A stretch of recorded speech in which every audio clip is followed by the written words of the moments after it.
இயேசு கிறிஸ்து நாமத்தினாலே அன்பின் வாழ்த்துக்கள்.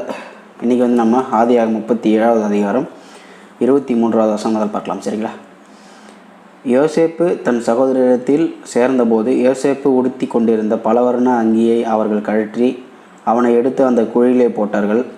அது தண்ணீர் இல்லாத வெறுங்குழியாய் இருந்தது. பின்பு அவர்கள் போஜனம் செய்யும்படி உட்கார்ந்தார்கள். அவர்கள் தங்கள் கண்களை ஏறெடுக்கும் போது இதோ கிளையாத்திலிருந்து வருகிற இஸ்மவேலருடைய கூட்டத்தை கண்டார்கள்.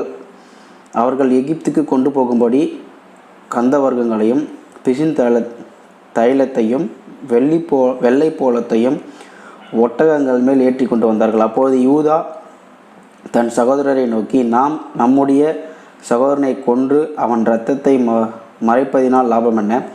அவனை இந்த இஸ்மவேலருக்கு விற்று போடுவோம். வாருங்கள், நமது கை அவன் மேல் படாதிருப்பதாக. அவன் நம்முடைய சகோதரனும் நம்முடைய மாம்சமுமாய் இருக்கிறானே என்றான். அவன் சகோதரர் அவன் சொல்லுக்கு இணங்கினார்கள். அந்த வர்த்தகரான மீதியானர் கடந்து போகிற போது அவர்கள் யோசேப்பை அந்த குழியிலிருந்து தூக்கி எடுத்து அவனை இஸ்மவேலர் கையில் 20 வெள்ளிக்காசுக்கு விற்று போட்டார்கள். அவர்கள் யோசேப்பை எகிப்திற்கு கொண்டு போனார்கள்.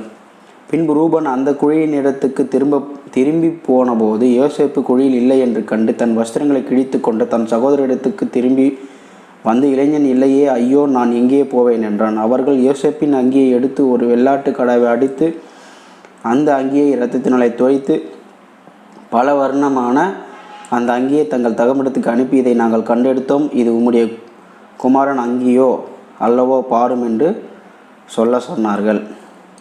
யாக்கோபு அதை கண்டு, இது என் குமாரனுடைய அங்கிதான். ஒரு துஷ்டமிருகம் அவனை பச்சித்து போட்டது. யோசேப்பு பீருண்டு போனான் என்று புலம்பி தன் வஸ்திரங்களை கிழித்து தன் அறையில் இரட்டு கட்டி கொண்டு அநேக நாள் தன் குமாரனுக்காக துக்கித்து கொண்டிருந்தான்.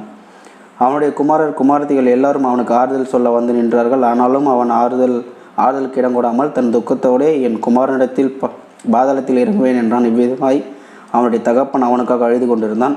அது மீதியானர் யோசேப்பு எகிப்திலே பார்வோனின் பிரதானியும் தலையாரிகளுக்கு அதிபதியுமாக போத்திபர் என்பவரிடத்தில் விற்றார்கள்.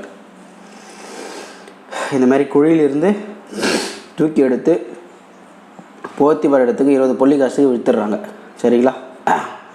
தகப்பங்கிட்ட வந்து அவனை வந்து ஒரு மிருகம் அடித்து கொண்டுருச்சு, இந்த துணி தான் கிடச்சிது எங்களுக்கு அப்படின்னு சொல்கிறான். அவன் துக்கித்து ரொம்ப நாள் வந்து அழுது கொண்டு இருக்கிறான் அவனுக்காக. சரிங்களா? ஆனால் யோசேப்பு பின்வரும் காலில் ராஜாவாக மாறுவார். அது பின் வரக்கூடிய வீடியோக்களை நம்ம பார்க்கலாம். சரிங்களா? ஒவ்வொன்றாக. கர்த்தர் உங்களை ஆசீர்வதிப்பாராக. ஆமென்.